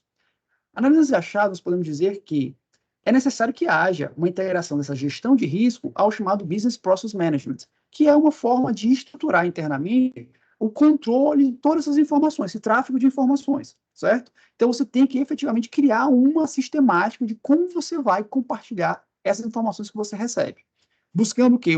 Um processo de comunicação segura. Você vai delinear protocolos internos que vão garantir essa segurança da informação nesses ambientes virtuais de trabalho. E aí é um ponto que eu queria discutir com os senhores, com as senhoras, é a seleção das ferramentas tecnológicas para isso, né? Ou seja, levando em consideração os achados da pesquisa, o que se entendeu é que é importante, ou se recomenda, é recomendável, que a tecnologia que seja utilizada para a transmissão de informação seja aquela ferramenta que é aprovada institucionalmente pela organização. Por que isso? Porque você passa a ter um respaldo da sua instituição, da sua organização, para a atuação que você está fazendo. Lembrem do caso Escher versus Brasil. Então, imagine só que esse vazamento tenha sido porque uma informação, um arquivo foi repassado pelo WhatsApp de um magistrado para um assessor, de um magistrado para outro magistrado, para conferência, alguma coisa do tipo, e aí houve esse vazamento de informação. Aí, a partir desse momento que você usa uma tecnologia que não é validada pela sua instituição, você perde aquele arcabouço ali, até normativo, né? Ou seja, com formação regulamentar, que é interessante. Então, o ideal é que, efetivamente, trabalhe, você utilize as ferramentas que o seu trabalho te dá, e deixe a ferramenta do WhatsApp para o seu trabalho, ainda que seja relacionado a colegas, nós temos vários grupos de WhatsApp, nós conversamos e tudo, mas algo mais institucional, mais formal, pelo menos dentro de um processo, né, de BPM dentro do judiciário, se utiliza, então, o Microsoft Teams. E aí, com isso, eu vou fazer uma pequena, ainda que nós saibamos que o WhatsApp, ele é criptografado, né? Ele é criptografado, mas lembre, as bases, eu posso dizer isso, né? As bases da computação moderna advêm exatamente da quebra de criptografia, né? Alan Turing, isso não é de agora, é Segunda Guerra Mundial. Alan Turing começa a computação por meio da quebra da máquina Enigma, né, da criptografia da máquina nazista Enigma, buscando pegar informações que eram repassadas entre as tropas nazistas. Então, a partir dali, começa a se delinear, né, a computação moderna. E isso continua até hoje. É que quem trabalha com tecnologia de informação chama de problema zero, do dia zero. Ou seja, é aquela estrutura que você tem de segurança que você acreditava que era segura, mas que hoje ela se rompe porque um hacker foi lá e conseguiu quebrar, certo? Foi lá e conseguiu quebrar. Então, pelo menos você vai estar respaldado. Quebrou do tribunal, não foi o meu, né? Foi o Teams. E o Teams que me forneceu foi o tribunal. Tanto é que para você acessar aqui, você tem uma mensagem, né, dupla verificação, você recebe uma senha, você entra no seu celular, você coloca a sua senha, está tudo respaldado. Então, é só uma recomendação que se faz. E aí, então, tratando do Teams, Como eu falei que a nossa ideia aqui é fazer uma coisa prática, mostrar para vocês como é que a gente consegue gerir melhor essas equipes virtuais utilizando a plataforma que nós temos institucional pelo tribunal, né, que é o Microsoft Teams. Uma das coisas interessantes você usar o Teams é a segmentação estratégica das equipes ou canais no Teams. O Teams permite isso. Você pode, por exemplo, segmentar dentro. Eu sei que normalmente a equipe ela é gerada por unidade, então nós temos a equipe da 7ª vara. Mas dentro daquela equipe da 7ª vara, você pode criar canais. Esses canais podem ser utilizados por matéria, como é uma vara de competência ampla, por exemplo, colocar lá civil, penal, execução fiscal. Né? Você vai permitir o foco daquela conversa ali dentro por maneira especializada.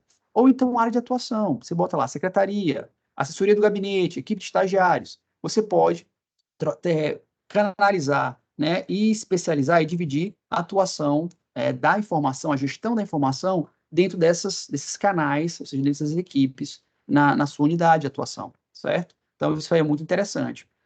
Canais temáticos de projetos. Você pode criar dentro de cada equipe diversos canais de discussões detalhadas, algum projeto específico, mutirão de audiências. No meu caso, eu tenho algumas equipes, né, que eu faço parte de várias comissões. Então, você tem ali para projetos, você pode, nesse caso, uma das vantagens que você vai utilizar dentro dos canais que diverge do chat é que você consegue estruturar melhor a sua atuação. Então, hoje, nós utilizamos muito o quê? Chats. WhatsApp, você cria um chat, só que ali no chat, a informação, ela vai se perder. É natural, o chat é uma comunicação informal. Então, quando você coloca uma informação no chat, daqui a pouco tem outra informação, vai vindo várias informações, alguém bota um bom dia, alguém manda uma figurinha, e aí aquela informação, se for relevante, ela se perde, falando do WhatsApp. Né? Já no canal, dentro do Teams, você pode fazer uma estrutura organizada. Você pode segmentar ele por temas, por projetos. Essas informações, elas são mais fáceis de ser encontradas nos canais temáticos que você vai criar. Você pode integrar ele com ferramentas, como, por exemplo, o Planner, que você pode designar uma tarefa para alguém, para algum servidor específico, e depois cobrá-lo, vai estar lá registrado. Controle de acesso, né? Para você poder entrar, você pode dizer só quem é que vai ter acesso àquele. Claro que no chat também dá para fazer isso, mas ali fica mais fácil. O histórico fica preservado, isso é muito importante, até na questão da accountability e transparência. Eu gosto muito de passar mensagens escritas para minha assessoria, explicando posicionamentos, discussões, que depois eu consigo resgatar. Olha, eu disse para vocês que eu penso assim. Ou então, olha, a informação que eu passei foi essa, a orientação que eu tinha passado era essa. Isso é muito interessante. Você está trabalhando ali com uma equipe virtual, e é muito importante, principalmente quando você trabalha em equipe virtual, mesmo que seja híbrida, você trabalhar com, às vezes, comunicação assíncrona, porque nem sempre a pessoa vai poder te responder naquele momento, e você dá uma liberdade maior para que ela trabalhe, ao mesmo tempo você está com a informação registrada ali, você sabe o momento que você mandou, e você tem um momento que você vai poder cobrar, de forma tranquila, harmoniosa, para que o ambiente de trabalho fique sempre harmonioso. Então, é interessante trabalhar dessa forma, se gerencia tarefas e tudo. Então, isso é muito bom. Bem, e aqui eu queria mostrar para vocês essa aqui, ó. Esse aqui a nossa página, né, da nossa equipe, a nossa equipe. Ou seja, essa nossa equipe, ela, aqui dentro tem várias equipes, 7ª vara, então como eu sou coordenador do juizado, tem da coordenação do juizado, tem da SMAF, da rede de inteligência e do Comitê Local Pop Rua Júdi. Aqui dentro você pode utilizar várias ferramentas de trabalho que auxiliam efetivamente nessa organização. Eu queria só voltar com vocês, que eu acho que eu pulei, quando falo do Microsoft Teams, que era só uma dinâmica, até para aproximar um pouco nossa conversa, com relação à segurança da informação. Então, eu queria que se vocês pudessem responder essa pequena pergunta aqui que eu fiz. Então, para a questão da segurança entre utilizar o WhatsApp e utilizar uma ferramenta institucional. Pense o seguinte, que você possui uma conta bancária compartilhada com outra pessoa. Por motivos específicos, foi necessário alterar a senha de acesso. A pessoa com quem você compartilha a conta solicita que a nova senha seja enviada via WhatsApp, assegurando que a mensagem é criptografada e que a senha será apagada imediatamente após o recebimento. Considerando este cenário, você optaria por compartilhar a senha através do WhatsApp? Vocês apontarem o celular para esse QR Code, espero que funcione. Vocês podem responder, são 2 perguntas. Essa se você optaria, e na hipótese positiva, se você realmente compartilharia a sua senha pelo WhatsApp, qual é o grau de segurança? Está funcionando, Valdemar? Obrigado.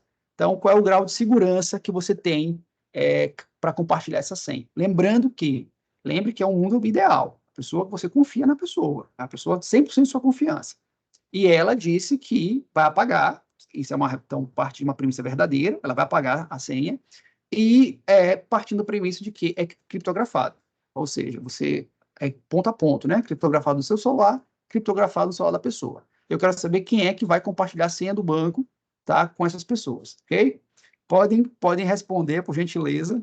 E aí isso aí vai influenciar muito no que vocês devem ou não usar o WhatsApp para conversar sobre o trabalho de vocês, né? O nosso trabalho. Então, eu vou ver, depois eu vou compartilhar aqui o resultado, certo? Então, as premissas são verdadeiras. É criptografado, a pessoa de confiança, e você precisava compartilhar com ela a senha.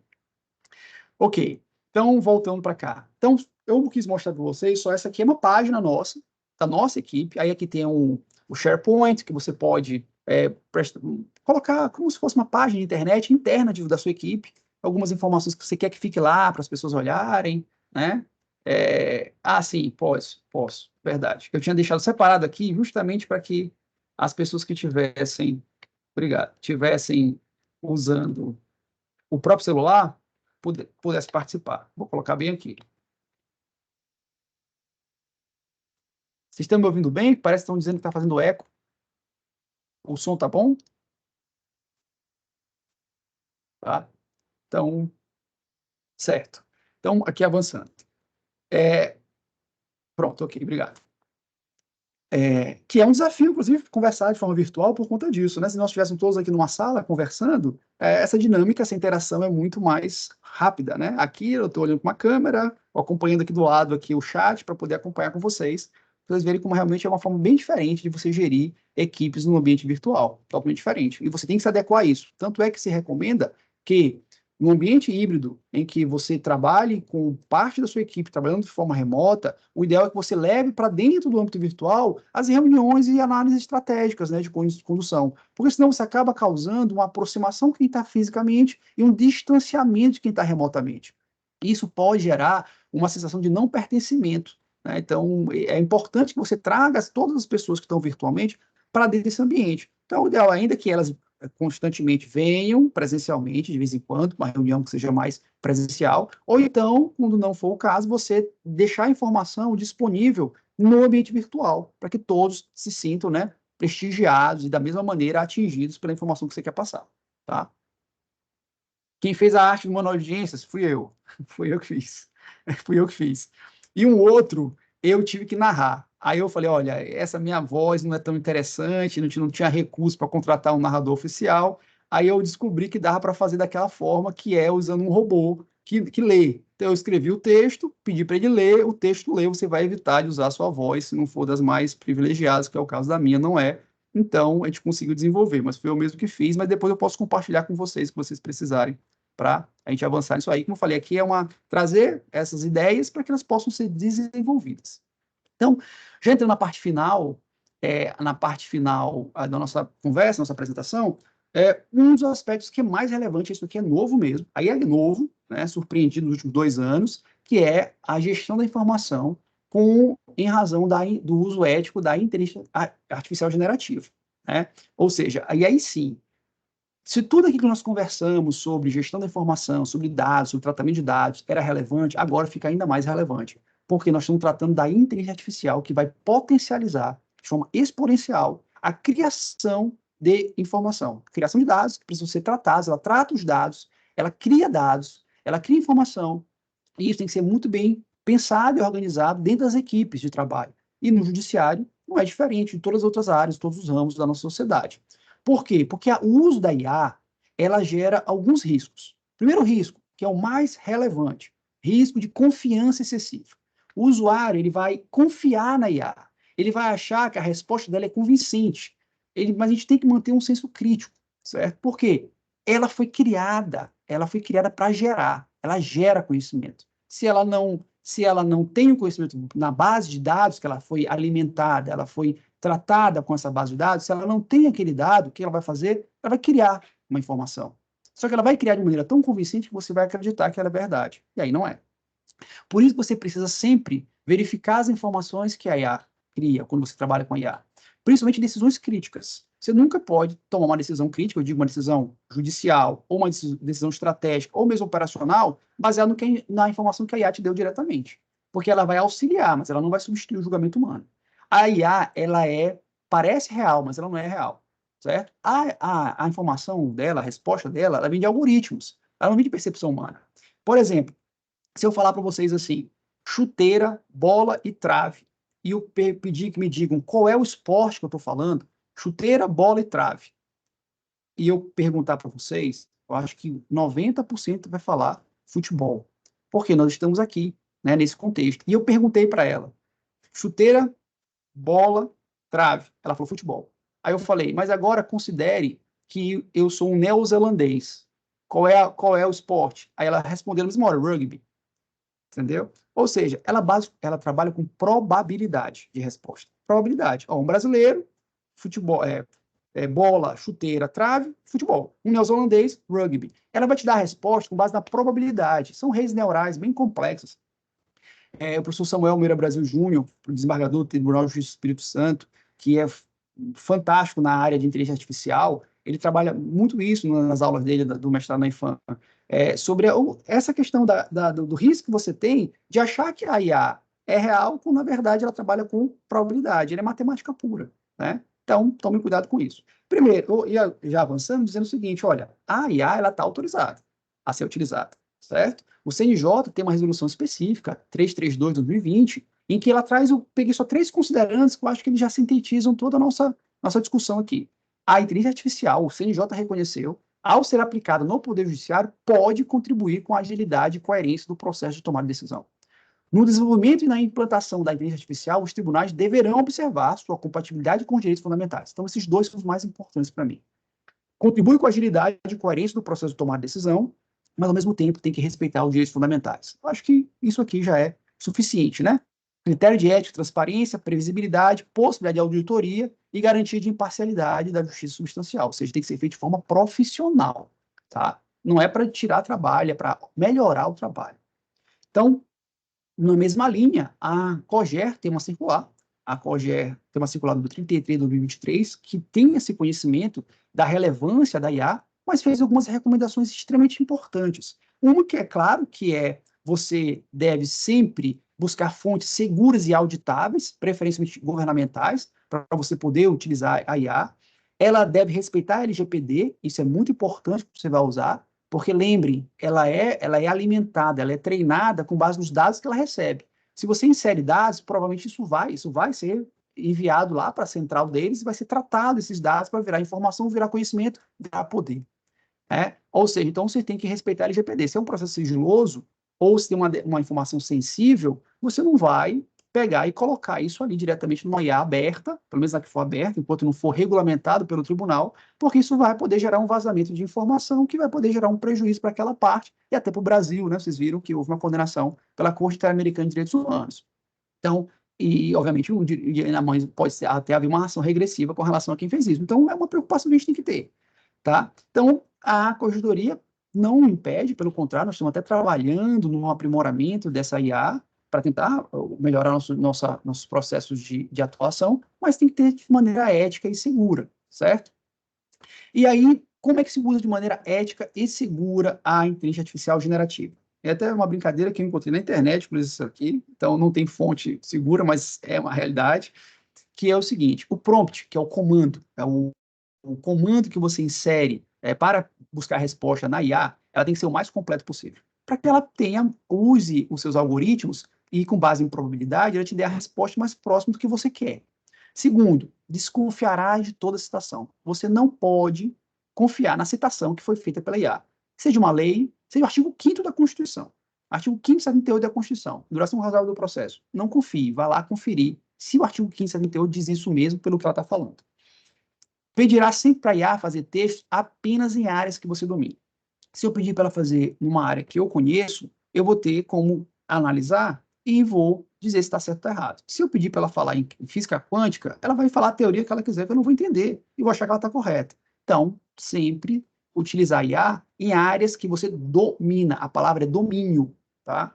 Não é assim, eu sei mais ou menos, eu domino essa matéria, então eu vou pedir que ela me auxilie aqui a construir um texto, a melhorar a minha redação, a juntar na minha redação uma jurisprudência ou uma doutrina que eu domino para poder escrever mais rápido. Você faria aquilo, mas você vai fazer mais rápido com ela. E também carregarás o PDF dos textos que serão analisados pela IA. Porque tem duas formas de uso da IA. Tem a maneira extrativa, que é quando você pede para ela buscar informação e te dar informação, e aí é perigosa, porque ela pode alucinar. O termo é esse, alucinação, ela foi criada para isso. Ou então você pode carregar o texto, e aí ela vai te ajudar a interpretar aquele texto, a resumir aquele texto, a dividir aquele texto, né? Então, isso aí é bem interessante para que seja feito dessa forma. E vamos já finalizando mesmo, por conta até do tempo, tratar rapidamente, exemplificar. Eu trouxe aqui só mesmo para exemplificar para vocês como é que você está utilizando a IA, o ChatGPT, né, que é a mais famosa IA do momento, que permite a criação de conhecimento ou o tratamento de informação utilizando a inteligência artificial generativa, né?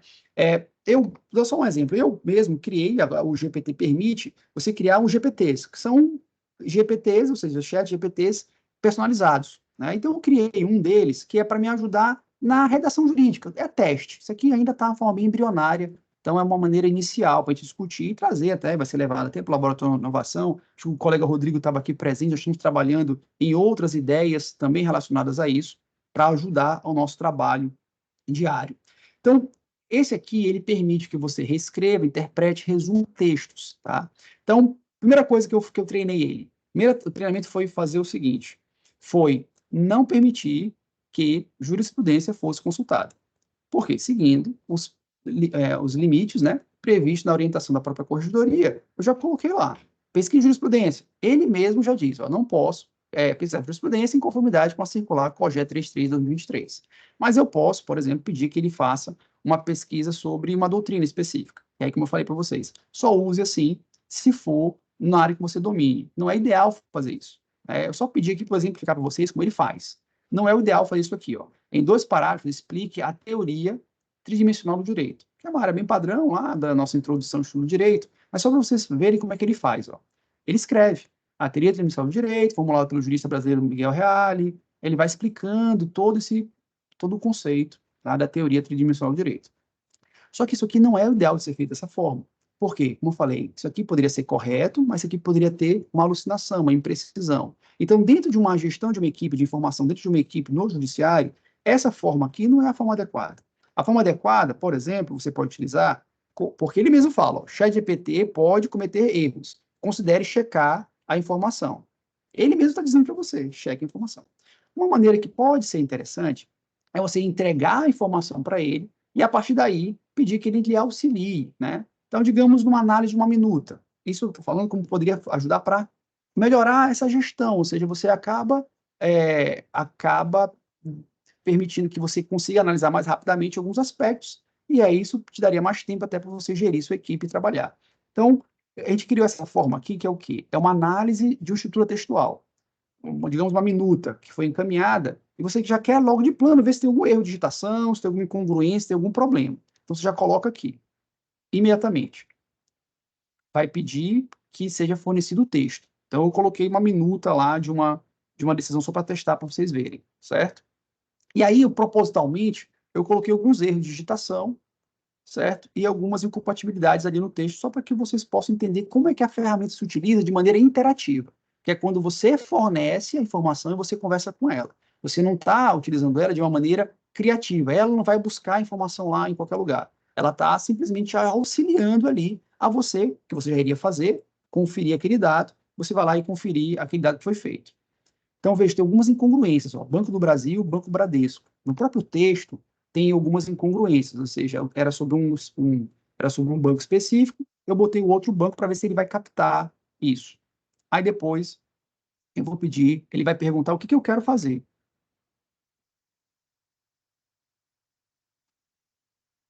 Então, se é correção gramatical, se é análise de incongruências, se é sugestão de melhoria, ou todas as opções. Isso fui eu que criei para ele, né?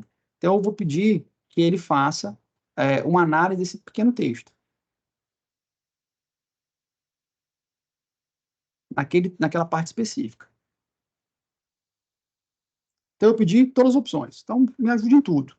Aí ele vai começar. Ó, correção gramatical. No trecho, sendo aceita a aplicação do CDC, ele vai explicando. Sendo aceita a aplicação do CDC. Aí, ó, A que se inferir está com M. Ele já botou, é com N.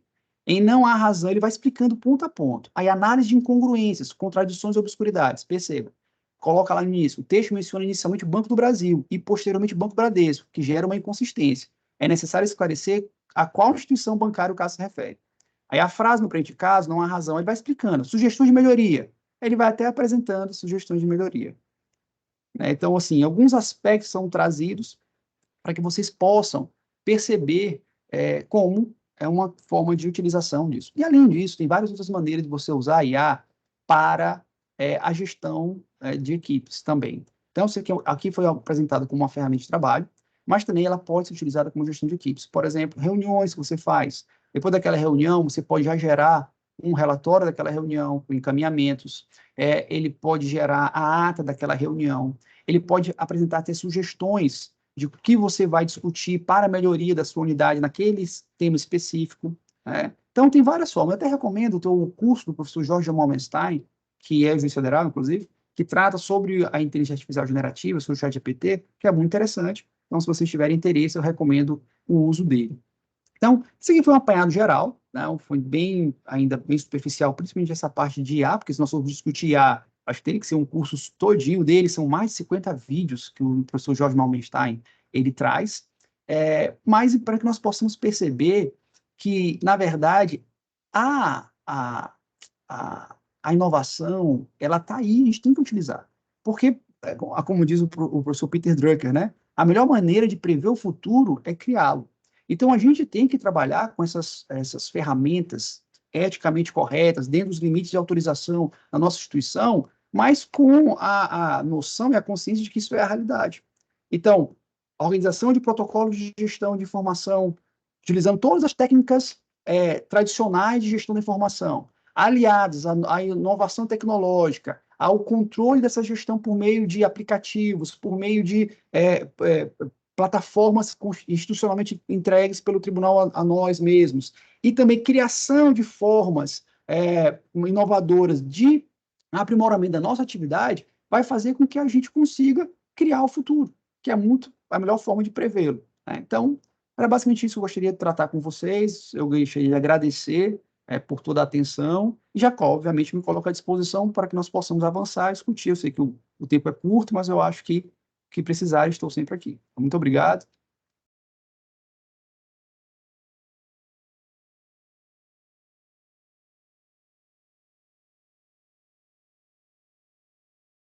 Bem, o colega Hugo, ele teve que, acho que ir para o outro curso, né? Eu pergunto, vou continuar acompanhando aqui, então, o nosso chat, que eu, como falei para vocês, é uma dinâmica um pouco diferente, eu tive que acompanhar o chat e acompanhar a apresentação, mas o que eu vejo aqui, eu não vejo se tem perguntas. Alguém quer fazer alguma pergunta?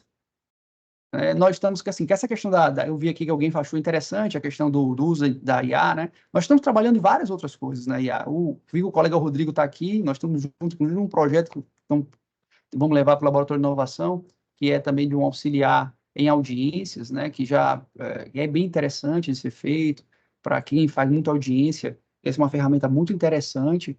A gente está tentando desenvolver isso aí aos poucos, bem embrionariamente, não está nem beta, né, alfa, está no começo, mas que eu acho que pode trazer bons frutos aí para a nossa atuação.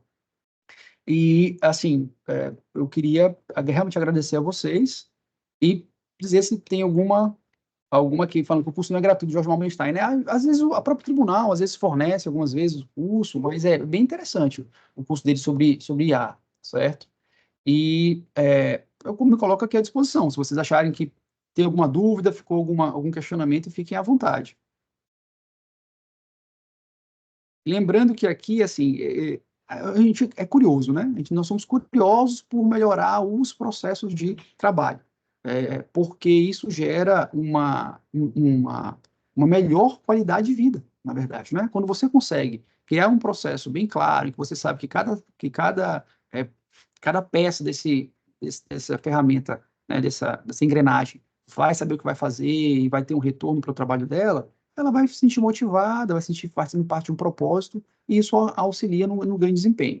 Então, assim, acreditem, funciona, tá? O desempenho melhora. Então, ano passado, nós proferimos acho que mais de 19 mil sentenças, né, Valdemar? O Valdemar está aqui presente, que é um parceiro fantástico, que me auxilia muito, E nós proferimos mais de 19 mil sentenças aqui na 7ª Vara Federal, mas com todo um trabalho, acredito que a equipe de servidores tem os seus desafios, né? Mais de 2 mil audiências realizadas, mas a gente tenta fazer isso de uma maneira harmoniosa, com transparência, e isso, obviamente, vai, ainda que haja necessidade de melhorar sempre, mas pelo menos você vai mostrar para a sociedade, mostrar para os jurisdicionados, mostrar para todos os profissionais da área jurídica que a gente está tentando melhorar, tentando trazer algo para que realmente melhore nosso processo de trabalho, porque não é fácil. A demanda aumenta, se não me engano, do ano passado para este ano, do ano retrasado para o ano passado, aumentou 40% a distribuição de processos na nossa unidade, em todas as unidades juizadas aqui da seção judiciária do Maranhão.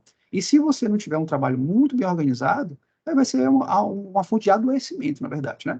Uma fonte de adoecimento, não só para os servidores, como para o próprio magistrado, que tem que gerir essa gama gigantesca de informação de cobrança. Por quê? Porque é claro que a pessoa que entra com uma demanda judicial, ela quer uma resposta do Poder Judiciário. Ela já está nas últimas consequências, ela precisa dessa resposta. Ok? Então, olha, o Valdemar colocou aqui, ó, quase 18.599 processos de sentenças proferidas no ano passado, e mais de 2 mil audiências realizadas. Essa não é só a minha realidade, né? É só um exemplo. Eu sei que a realidade de vários colegas, de vários servidores, é essa. Né? Muitos processos distribuídos, muitas sentenças proferidas, muitas audiências realizadas, e uma cobrança constante. Mas os números do CNJ apontam aí, né, a eficiência do TRF da primeira região. A seção judiciária do Maranhão, os servidores, por exemplo, sempre estão em 100% de produtividade, já há alguns anos. A parte administrativa também ajuda muito, né? Então, os projetos que você leva, eles dão um retorno. Aqui mesmo, essa questão dessa divulgação, a gente entrou em contato com a Diref, que deu todo o apoio, e aí já criou lá no site a página específica da 7ª Vara, e dos outros colegas também colocaram. A gente vai fazendo isso daí de uma maneira que funciona, né? E aí trazendo para esse debate também, porque isso aí são ideias. O próprio colega Rodrigo está aqui, a gente conversando sobre uma ideia, já surgiu outras ideias, porque mais mentes juntas, com certeza, fomentam um crescimento muito maior. Então, a corregedoria também, queria parabenizar e agradecer. Então, também o colega Naiber, que está na corregedoria, também tem muitas ideias inovadoras, para o judiciário estar sempre buscando, trazer novas ferramentas de trabalho, né, traz isso constantemente. Então, comunica isso com todos nós, né, tem até um momento PJE, em que está todo o tempo ali tentando trazer essa inovação, e faz outros colegas, não vou citar nomes para não correr no risco de esquecimento, né? Mas eu queria só parabenizar e agradecer. Então é isso, pessoal.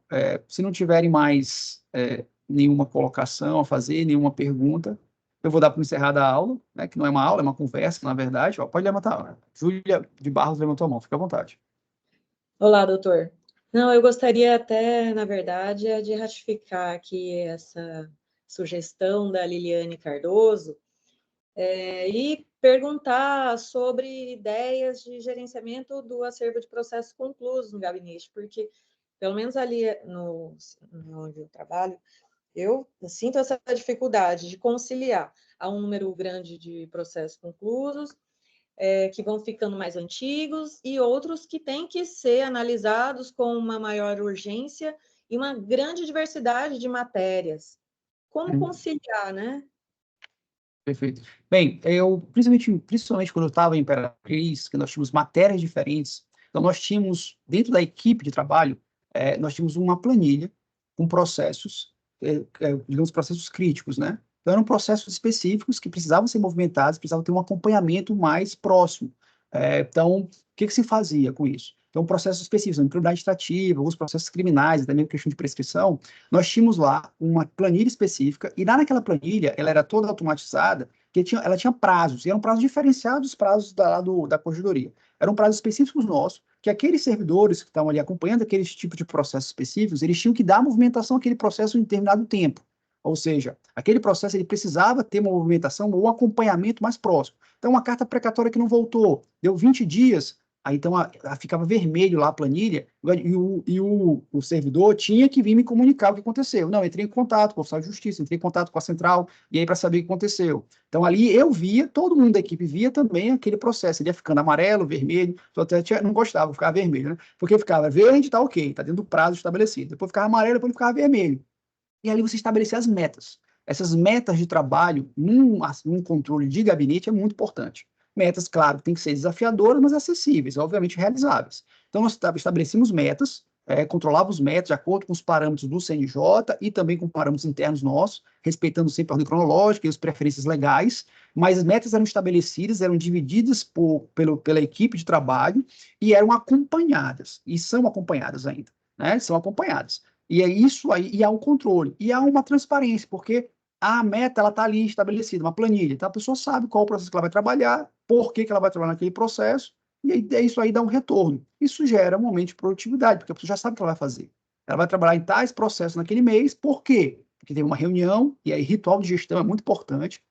É o professor Haddad, né, que foi professor do mestrado da Infam também, colega Haddad, que é juiz federal, ele trata muito sobre isso, sobre ritual de gestão, que é muito importante, que é aproximar o gestor, o juiz federal titular e o substituto juntos para comandar essa equipe. Aqui a gente sempre fez isso, tanto em Imperatriz, que tinha um colega georgiano, que era o juiz federal substituto, como aqui o colega Givago, nós tentamos sempre fazer isso, ou seja, trazer todo mundo para conversar, e aí, a partir do momento, e o Valdemar, que é o diretor de secretaria, que coordena toda a minha secretaria de forma brilhante, sentar e explicar por que a meta é aquela, e por que a gente precisa atingir aquela meta, com base em parâmetros objetivos, claros, critérios éticos, e aí você consegue até trazer um propósito para aquela equipe, e aí isso faz com que a equipe realmente cresça, né? E a gente conseguiu. No Imperatriz, e vai avançando, né, cada vez mais. Nós tivemos números relevantes em Imperatriz, já o colega Hugo trouxe números ainda melhores, né? Avançou, melhorou muito a gestão da unidade e os números da unidade. Isso é muito interessante, porque aí nossa ideia é essa. Por isso que a gente quer compartilhar experiências, para ouvir a experiência de vocês, para que todos nós possamos crescer juntos, né? Então essa que é a nossa intenção, todo mundo crescer junto. A intenção é que todo mundo que passe por aqui, passe pelas varas, pelas unidades, possam implementar melhorias. E sempre com um ambiente harmonioso, que é um dos principais aspectos que eu peço, assim, porque não adianta nada. Sempre quando eu converso com o pessoal, eu falo, olha, aqui nós vamos trabalhar forte, mas é uma maratona, não é uma corrida de 100 metros rasos. Aqui a maioria das pessoas vão ficar 30, 40 anos trabalhando no judiciário. Então você tem que ter uma noção de propósito, de pertencimento, mas também saber que você vai ser respeitado nos seus limites, nas suas condições e suas peculiaridades. Eu acho que isso é muito importante. Nossa, quanto conteúdo, hein, meu amigo? Olha, aqui o já voltou. Meu amigo. Tudo Eu bom? tô aqui, eu tava entrando e saindo, porque a gente tá com a outra turma, né? Mas eu tô acompanhando o chat, inclusive respondendo aqui, interagindo, respondi ao formulário que foi Eu não colocado. compartilhei aqui o formulário, né? Vamos ver a resposta. Vamos Deixa eu lá. pegar aqui. Vamos ver aqui. Cadê a resposta? Que eu abri aqui a tela toda. Tá bem aqui, gestão da informação. Deixa eu ver quem que respondeu. Inclusive, em termos de participação, né? Vamos ver aqui. Deixa eu atualizar. Ó, para vocês verem, uma coisa importante, inclusive. 78 pessoas responderam, né? Vocês estão vendo aí a tela? Por enquanto, não. E agora? Eu parei de compartilhar, desculpa. Eu vou compartilhar de novo aqui. Espera aí, só um segundo. Então vamos lá. Um número razoável, um número relevante, estatisticamente, né, em termos de pesquisa científica. Nós estávamos com 100 e poucas pessoas, temos 78 respondendo, foi bastante um número relevante. 147 pessoas acompanhando, 78 responderam. Então, veja, 79 respostas, 21 pessoas disseram que compartilhariam, então eu gosto, eu acho bacana esse grau de confiança, né, das pessoas, nas pessoas e no sistema, né, que confiam tanto em quem vai receber a informação, quanto no sistema que está utilizando. Então, 21 pessoas disseram que sim, 60 disseram que não responderiam, e o maior percentual está aqui, a média está aqui, na questão, está aqui, ó. Compartilhariam. 4% dos que compartilhariam a informação disseram que compartilhariam, mas com confiança muito baixa. Já quem tinha uma baixa confiança, 4%. Confiando moderadamente, 59%. Ou seja, mesmo as pessoas que compartilharam, mais da metade estavam no meio termo ali, confiavam, mas desconfiando do sistema. Alta confiança, 27%, então quase um terço, e nunca duvidou do sistema, que o WhatsApp é perfeito, não vai vazar nunca, não vai ter um hack que vai quebrar aquilo jamais na face da Terra, 4,5%. Então, vocês verem, eu gosto muito de trabalhar com dados.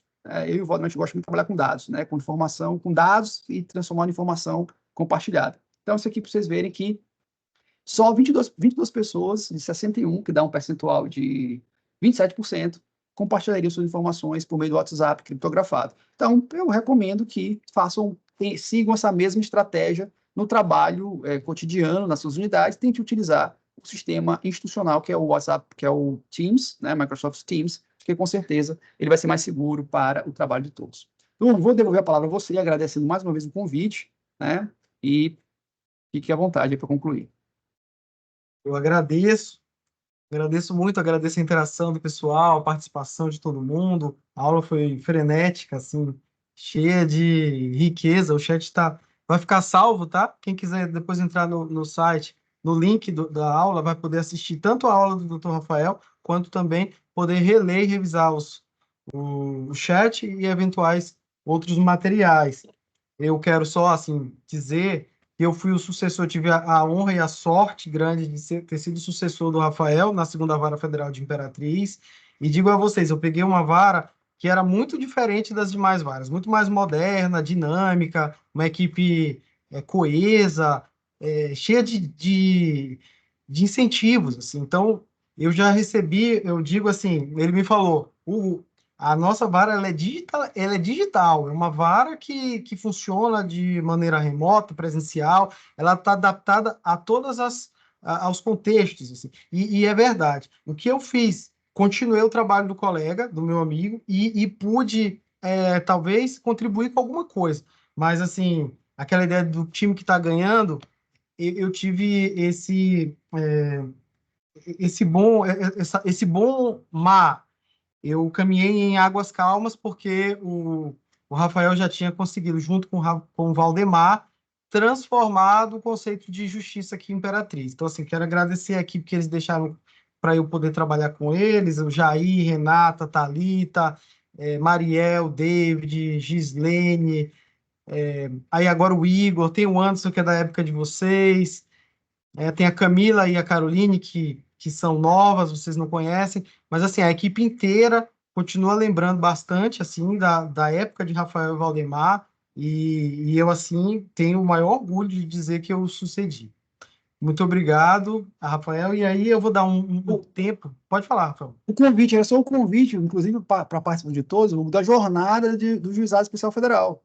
Né? Excelente, Que excelente. Parabenizar também, aproveitar a oportunidade, tem várias pessoas aqui presentes, né? Que é a jornada do Juizado Especial Federal, que vai ser realizada em Brasília, 15 e 16 de abril, né? O Hugo é um dos coordenadores, e a gente já aproveita para convidar todos para mandarem os enunciados aí, para poder levantar esse debate. Lembrem, a troca de informação e de conhecimento é que faz a melhoria do nosso trabalho, e a participação de todos é importante. Então, aproveito aqui para convidar a todos para que participem desse nosso primeira jornada do Juizado Especial Federal, que está sendo coordenado pelo desembargador Brandão, né, e pelo colega Hugo e diversos outros colegas, que é fundamental essa participação, essa aproximação. A gente vai debater, discutir, juízes, servidores, todo mundo, para poder melhorar a nossa atuação. Hugo, desculpa, mais uma vez passo para você, para a gente poder encerrar por causa do horário. Né? Estou mandando o link aqui, vai entrar no chat daqui a pouquinho. O pessoal está perguntando como é que faz para se inscrever.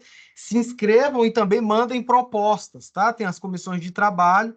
Se vocês tiverem propostas para reforçar um trabalho de qualidade nos juizados, em termos de gestão também, a gente tem uma comissão de trabalho só para isso, tecnologia também. Por favor, vocês são fundamentais para a gente poder colocar os nossos juizados num patamar, na primeira prateleira, né? Ou numa prateleira até superior. Tudo bem? Eu vou agora dar um tempinho aí, 5 minutinhos, e a gente volta. Um abraço. Até logo, tchau, tchau.